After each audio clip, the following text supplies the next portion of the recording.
네, 안녕하세요. 투드래곤입니다. 먼저 제가 어떤 식으로 생활을 해왔나에 대해서 짚고 넘어가 보고자 이렇게 준비하게 되었습니다.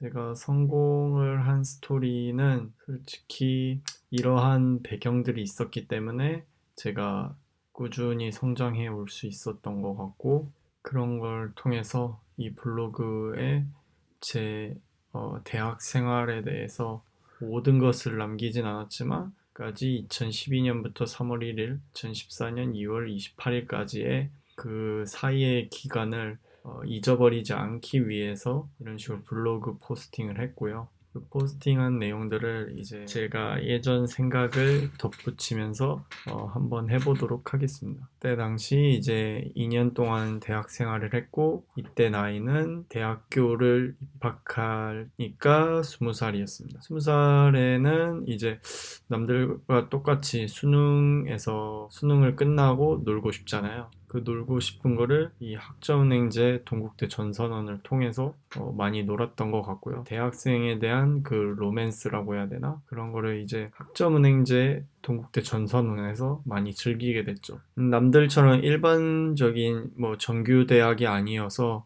처음에 뭐 정말로 많이 실망한 것도 많았고, 이제 내가 왜 이런 좀 나쁜 조건에 있는 학점 은행제를 받아야 되는가에 대해서 처음에 너무 다니기 싫었고, 반은 그래도 이것도 내 인생이니까 해보자 라는 마음이 좀 컸습니다. 이제 수능을 마치고 제가 어떤 식으로 했냐면, 이제 무슨 대학교에 있는 이제 천안 쪽에 있는 대학교를 이제 면접을 보러 가면 되는데, 그 면접을 보는 것보다 근처에 있는 그런 직무적성 검사, 무슨 논술 같은 그런 거를 봤는데, 그것도 저한테 이제 맞지 않는 방향이어서 이제 떨어졌던 것 같아요. 결국에는 사를 받는 곳이 이제 전산원 학점은행제가 선택이 되었고요. 대학교 생활 자체가 남들과 똑같지 않고 정말 다른 스토리이기 때문에 정말 최하층에서부터 최상층까지 뚫고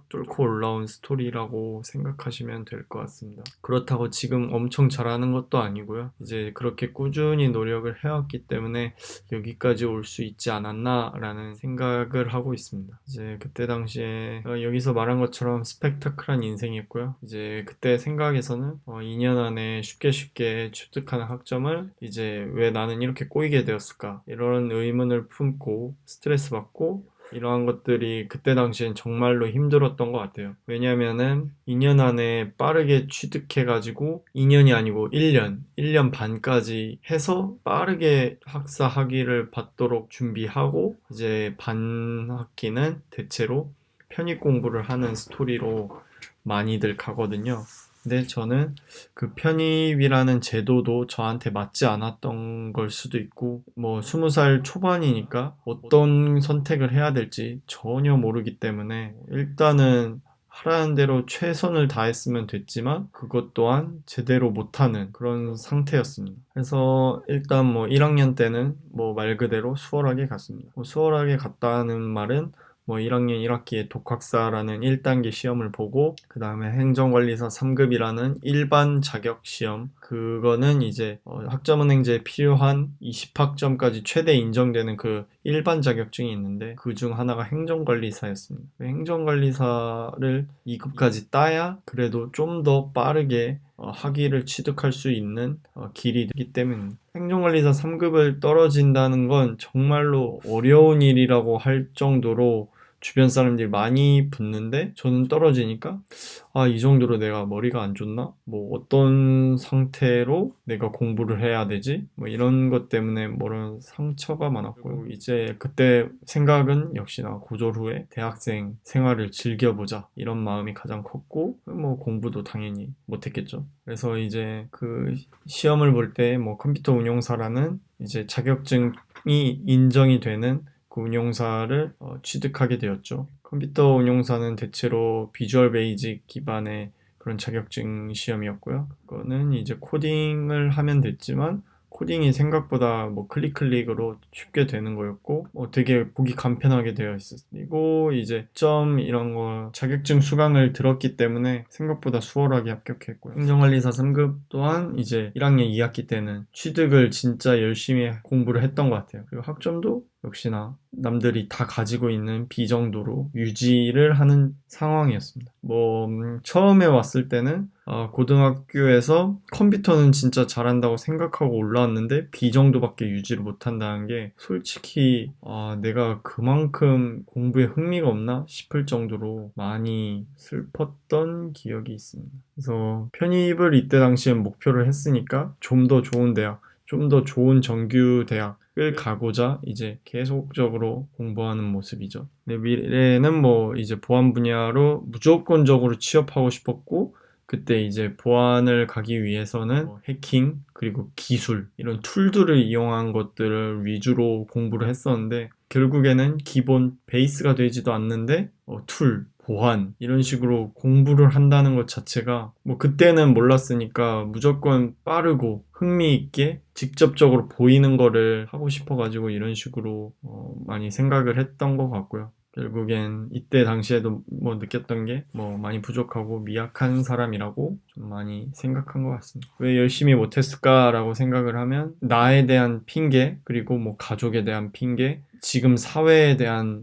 불만, 이런 것들로 가득 찼던 것 같아요. 결국 그때 당시 느꼈던 건 왕복 통학 4시간, 그리고 수면 시간은 5시간도 안 됐고, 그리고 대외 활동도 제 스펙을 쌓고자 했던 것 같고, 그 다음에 편입 영어 단어의 중요성, 그리고 과제, 여러 가지 정말로 해야 될 게 많았는데 그것들을 다 수월하게 해낼 수 없다는 거에 너무 슬펐던 것 같아요. 이때 당시에 진짜 집이 먼 거에 대해서 불만이 엄청 많았고, 가족한테도 엄청나게 죄송한 부분이고, 아직까지도 좀 가족에게 상처가 되는 말들을 많이 했던 것 같아요. 그때는 이제 나에 대해서 생각해 본 적도 없고, 뭔가 집중적으로 지하철에서도 책을 읽고 그런 식으로 노력은 했지만 결국에는 편입에 성공을 못했습니다. 2학년 1학기 때 모습 또한 위두유라는 이제 동국대 내 편입학원이 있었는데요. 이거는 이제 동국대 안에 지금은 기억이 안 나는데 어쨌든 정문에서 가장 앞에 있는 어학관인가? 거기에서 이제 편입학원이 6층에 있었고요. 그리고 그때 당시엔 수업 과제 자격증 한 번에 취득하려고 그래야지 이제 2년 만에 학위가 나오니까요. 스케줄은 여기 보시는 것처럼 9시부터 오후 2시 반, 휴식 5시 반 수업, 영어 또는 수학, 그리고 9시 반. 이런 식으로 계속 이제 왕복 통학 4시간을 할 수가 없으니까 2학년 1학기 때부터는 충무로에 있는 클래식 고시원, 충무로에 사시는 분들은 아시겠지만 바로 그 자이 아파트, 그 엄청 비싼 아파트 옆에 고시원으로 들어가게 됐습니다. 반값이 쌌죠. 그땐 창문이 있는 것이 30만 원 정도, 없는 것은 25였어요. 그래서 1단계 이때도 공부를 했고, 이때 당시에 합격을 처음으로 했고요. 1단계를. 국어, 국민윤리 2개 합격했습니다. 그리고 네트워크 관리사 2급도 빠르게 신청해서 자격증 시험을 봤고요. 이것도 이제 자격증을 빨리 겟을 해야 학점을 2년 안에 다 채울 수 있으니까요. 그리고 고시원 생활을 6개월 하다 보니까 혼자 밥 먹는 것도 익숙해지는 상황이었고요. 쇼핑도 그렇고 혼자서 생활을 이때부터 많이 하게 되는 시기였습니다. 가장 고시원 생활을 하면서 이제 가족이 정말 중요하다고 많이 느꼈고, 우선순위가 1순위가 되도록 지금도 현재까지도 노력하고 있습니다. 그래서 고시원 생활에 대해서는 이제 나중에 자세히 한번 영상을 찍어볼 예정이고요. 그래서 행정관리사 2급을 신청하고 독학사 한 과목 이런 식으로 패스를 하려 했는데 사람 일이란 게 정말 변수가 많습니다. 이때 당시에 2단계, 3단계, 4단계 한 과목이라도 붙으면은 무조건 학점이 패스가 될 것들인데 정말 머리가 안 좋은 건지 노력을 안 한 건지 50점대만 계속 맞았어요. 계속. 그래가지고 정말 싫다 이러면서 나 자신한테 좀 많이 실망을 하고 이때 당시엔 말 그대로 밤에 울고 밖에선 웃고 이런 상황들이 항상 있었습니다. 그래서 결국 2학년 2학기 때는 뭐 고시원 생활도 너무 힘들었고 자신에 대한 케어도 많이 없었던 것 같고 그리고 편입에 대해서도 좀 많이 생각을 하게 되는 시기였던 것 같아요. 고시원에 대한 비용도 없기 때문에 그 학원에 비용을 쏟아야 되는 상황이어서 이제 오이도역에서 대방역으로 이제 위도희 편입학원으로 다시 왔다 갔다 하면서 통학을 하면서 이런 식으로 생활을 했습니다. 대방역에 다닐 때는 이제 동기들이 한 두세 명은 있었지만 이런 것들은 또 나중에 자세히 영상을 찍어서 푸는 게 나을 것 같습니다. 그래서 마지막 방법까지 넘어가서 네트워크 관리사 2급 실기 그리고 행정관리사 2급 2급까지 다 취득을 완료를 하고 마지막엔 이제 142학점이라는 학사학위를 가져가게 됐습니다. 그래서 이 학사 취득 과정으로 배운 점도 많고 쉬운 길로 갔어도 됐지만 뭐 이런 힘든 과정 하나하나가 뭐 제 삶의 일부분과 앞으로 삶의 동력이 될 것 같다는 게 정말 지금 생각해봐도 맞는 것 같네. 이때 정말 힘들게 땄기 때문에 지금까지 이제 그런 것들에 대한 준비를 최대한 빠르게 하고 최대한 졸업 조건에 맞출 수 있도록 그거를 많이 고민을 뭐 대학원 때도 했고 그 다음에 취직하기 전에도 했고 이런 식으로 했던 것 같아요. 그래서 이제 정규 대학을 이제 다니지 못했지만 뭔가 편입에 대한 공부를 한번 했었고 이제 편입에 대한 공부를 하면서 공학 수학 뭐 편미중적분 선형대수 미적분 뭐 어려운 영어 편입 영어 이런 것들을 다 공부를 했지만 결국 다 까먹었습니다. 뭐 어쩔 수 없죠. 다시 한번 보면은 기억이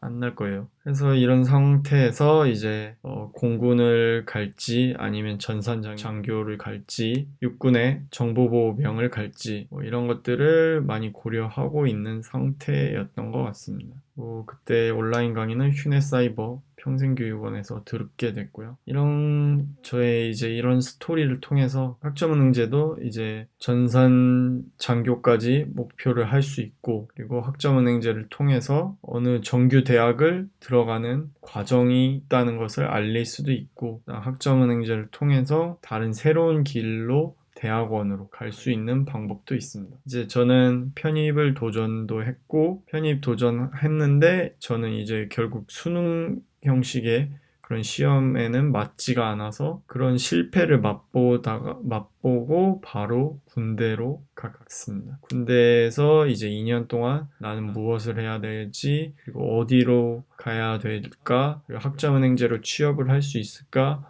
뭐 여러 가지로 고민을 하다가 대학원을 선택하게 됐습니다. 대학원 스토리는 또 다음에 한번 영상을 남기도록 하겠습니다. 지금까지 시청해 주셔서 감사하고요. 구독과 좋아요를 더 많이 눌러주셨으면 좋겠습니다. 이상입니다.